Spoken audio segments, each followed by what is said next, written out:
Depuis très longtemps, j'entends que si tu ne crois pas en la magie noire, du coup ça ne t'affecte pas. En vérité, c'est pas aussi simple que ça. C'est pas une histoire de croyance, c'est pas une histoire de si j'y crois pas, ça ne m'affecte pas. Prenons une personne qui est extrêmement cartésienne, une personne qui ne croit pas du tout en l'énergétique, qui ne croit pas en Dieu, qui ne croit pas en la religion ou quoi que ce soit, qui ne croit qu'en la science, on va dire ça comme ça. Personne très très cartésienne, très terre à terre. On va l'appeler Joséanne. Comme ça, si t'es un mec, tu te réfères à José, et si t'es plutôt une nana, bah, tu te réfères à Anne. Voilà. Ou Mireille Mathieu, ça marche aussi, mais Joséanne, c'est plus drôle. Joséanne, elle est très bien dans sa vie, elle a un super bon boulot, elle a fait de bonnes études, elle a une famille qui est aimante, elle a des frères et sœurs qui la soutiennent beaucoup. Elle a un petit ami, ils se sont fiancés l'année dernière, et ils sortent ensemble depuis 7 ans. Ils ont même adopté un chien. Elle réfléchit à avoir un petit lapin. Tout va bien dans la vie de Joséanne. Et puis tout d'un coup,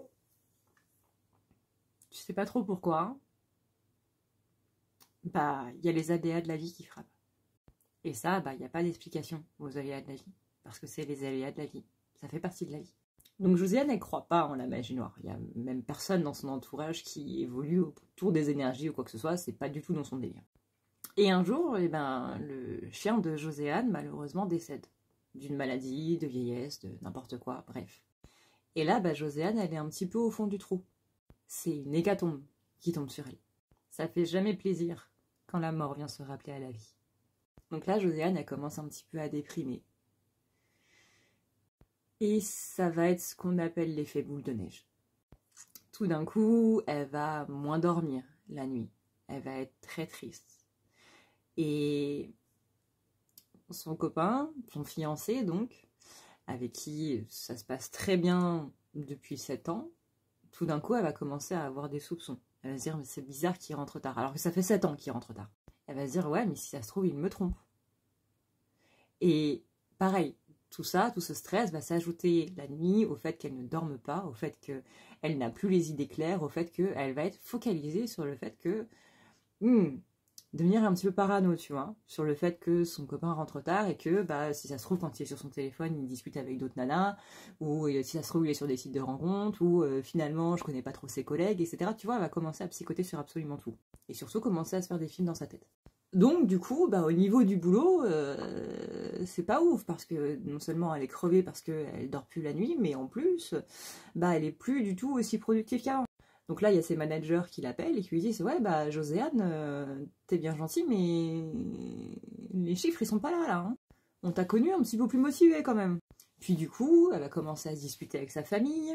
Bah, on comprend pas trop ce qui t'arrive, t'es un peu agressive en ce moment. Qu'est-ce qui se passe? Josiane, elle peut pas parler de tout ça, elle peut pas dire « Bah écoutez, j'ai des soupçons sur mon mec, on va se marier dans 1 an, 2 ans. Enfin, ouais. » Et puis au travail, ça se passe pas très bien. C'est un peu tendu, hein. Et on a honte de parler de tout ça. On se dit, par exemple, bah ouais, mais si j'ai tort par rapport à mon mec, bah, vous lui pardonnerez pas. Mais moi, je vais le faire. Mais si vous lui pardonnez pas, bah, il sera plus bienvenu dans la famille, quoi. Ni auprès de mes amis, ni auprès de tout ça. Donc Josiane, elle garde un petit peu tout ça pour elle. Et de plus en plus, elle va commencer à s'isoler. Elle va commencer à être fatiguée de vouloir sortir avec des amis. Elle va commencer à ne plus trop parler avec ses amis. Elle va commencer à avoir un petit peu de mal partout aussi. Des amis qui s'inquiètent, elle va prendre ça pour de la jalousie. Et donc, de fil en aiguille, cet effet domino, là, il continue. Ça commence sur un domaine, puis ça continue encore et encore.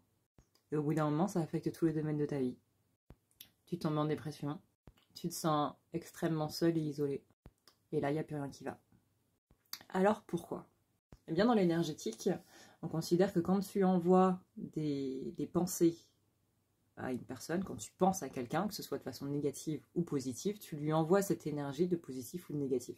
Donc quand tu penses du mal d'une personne, même si c'est gentil, en mode putain, non mais cette robe ne lui va absolument pas, bah ça lui envoie une pensée négative à cette personne. Ce qu'on appelle des formes pensées. Ces formes pensées-là, elles vont s'agglutiner autour de ton aura, et en général, tu vas avoir l'impression de plus trop savoir quoi faire, tu vois. C'est dans ces moments-là où tu te sens un petit peu perdu. Alors que, au niveau de tes énergies de base, c'est pas censé être le reboot de ok, là tu peux choisir une nouvelle voie. Parce qu'il y a des moments comme ça aussi dans la vie, forcément. Où tes guides te demandent si tu veux continuer comme ça, ou si tu veux choisir autre chose. Là, c'est vraiment le chaos complet, en mode je sais pas ce qui m'arrive, je me sens démotivée, j'ai envie de rien, je m'ennuie de tout, et j'ai sans arrêt des pensées négatives. Et notamment des pensées où j'ai l'impression que je vais pas y arriver. T'as une peur de l'échec d'absolument tout, et tout ce qui était bien avant ne l'est plus. Et bien ça, c'est le nuage des formes pensées, donc des pensées négatives que les gens ont envers toi, qui s'est agglutiné autour de ton aura. Mais attention, là, on n'est pas encore sur de la magie noire. Si ça reste dans l'aura, ça reste des énergies négatives. C'est quand ça rentre à l'intérieur de ton corps, de tes corps, de tes 7 corps, que là, ça devient de la magie noire. Parce que là, ça va venir, en gros, perturber tes énergies à l'intérieur. On considère de la magie noire tout ce qui trifouille un petit peu les énergies des gens sans qu'ils ne soient au courant ni d'accord. En bien comme en mal. Et je sais que ça va avoir du mal à passer. Mais quand vous faites un soin à une personne qui n'est pas spécialement au courant, qui ne vous a pas dit oui, je suis d'accord pour que tu me fasses un soin, et qui ne le sait même pas, vous trifouillez ses énergies sans son accord. C'est ce qu'on appelle de l'ingérence. Et on n'a pas le droit. Parce que pénétrer dans les énergies de quelqu'un sans son accord, même si c'est pour lui faire du bien, peut-être qu'avec ces mots-là, vous visualisez un petit peu mieux. Donc non, on n'a pas le droit. Et comment on fait pour que ce nuage de formes pensées, d'énergie négative qui tourne un petit peu autour de nous, qui brouille un petit peu notre vision, rentre à l'intérieur? Et bien pour Joséanne, ça a été la mort de son chien. C'est une personne qui est très bien dans sa vie, pour qui tout était bien, pour qui tout était parfait, va vivre tout d'un coup quelque chose qui, émotionnellement, va le ou la bousculer. Et là, ça va créer une faille dans vos boucliers énergétiques, ou dans vos boucliers, voilà. Et c'est par cette petite faille-là que ces énergies vont rentrer. Et c'est là que ça va commencer à faire tout le bordel dans votre intérieur. Les méridiens, les chakras, etc., etc. Les méridiens, c'est un petit peu le système nerveux énergétique, c'est-à-dire qu'on a un système nerveux qui transmet par message électrique les informations du cerveau aux muscles, et bien les méridiens, c'est pareil. Ça fait transmettre l'énergie d'un point A à un point B dans ton corps. C'est-à-dire qu'il n'y a pas que les chakras, il n'y a pas que le canal. C'est notamment là-dessus que se base tout ce qui va être médecine chinoise en acupuncture et compagnie. Si jamais ça t'intéresse pour te renseigner, voilà, c'est la médecine chinoise. Parce que non, on ne pique pas au hasard. Donc si en ce moment tu te sens... Voilà, t'as l'impression de cet effet de domino, en fait. J'ai fait une autre vidéo sur TikTok et sur YouTube sur comment savoir si j'ai de la magie noire. Si jamais, la chaîne YouTube, c'est à ne pas regarder la nuit.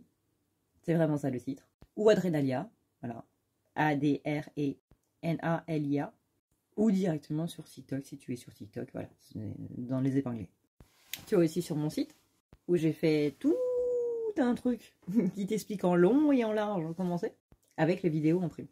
Mais si en ce moment, je pense que c'est vraiment ça le plus important, c'est déjà fais attention à tes rêves, à ton sommeil, parce que c'est là où c'est le plus flagrant, personnellement, en ce qui me concerne moi. Après, chacun est différent, mais je sais que c'est comment se passent mes rêves à partir du moment où je fais plusieurs cauchemars dans un mois. Alors déjà, pour moi, en faire un par mois, c'est assez énorme, puisque j'en fais quasiment jamais. Mais quand j'en fais 2 de façon assez rapprochée, bon, là je sais qu'il y a une attaque. Là je sais que même mon subconscient est en train de me dire fais gaffe, il y a un truc qu'il va falloir que tu enlèves là. Et d'ailleurs, on n'enlève pas la magie noire soi-même. Toujours aller voir un spécialiste de la magie noire. Et non, ce n'est pas parce qu'on manipule les énergies, qu'on tire les cartes et qu'on fait des soins qu'on peut enlever la magie noire. C'est vraiment quelque chose de spécifique. C'est comme en médecine, tu vois. En médecine, t'as celui qui va s'occuper des pieds, celui qui va s'occuper des mains, celui qui va s'occuper des dents, celui qui va s'occuper de ton nez, celui qui va s'occuper des yeux, des oreilles, etc., etc. Et ben en énergétique, c'est pareil. C'est pas parce que tu as l'appellation médecin que tu peux faire toutes les médecines du monde. Et ben en énergétique, pareil. C'est pas parce que tu es appelé médium ou voyant ou machin que tu peux faire tout le reste. Faites attention à vous parce qu'il y en a qui disent qu'ils peuvent enlever la magie noire alors que pas du tout. Mais du coup, avec le sommeil, cet effet de domino est l'un des trucs les plus impactants de la magie noire. Donc si tu te retrouves dedans, et ben écoute, n'hésite pas à aller sur mon site à ne pas lire la nuit.com. Ça aussi, c'est le nom. J'ai un humour de merde. Hein. Et le soin qui correspond, c'est des envoûtements de magie noire. Tu as tous les tarifs et toutes les explications possibles sur le site.